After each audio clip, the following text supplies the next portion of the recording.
கை கொடுத்தா புதுசுக்கு தாங்கால் கொடுத்தா முந்தான சேலையத்தான் மாரோட கட்டிக்கிட்டா பொம்பளு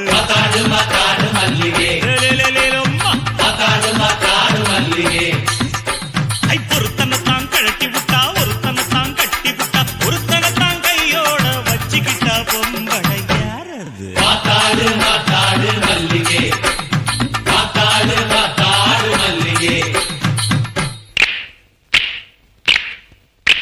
இளங்கண்ண கழட்டி புட்டு பசுமாட்ட கட்டி புட்டு கையோட வச்சிருந்த பால் சொம்புதான் அது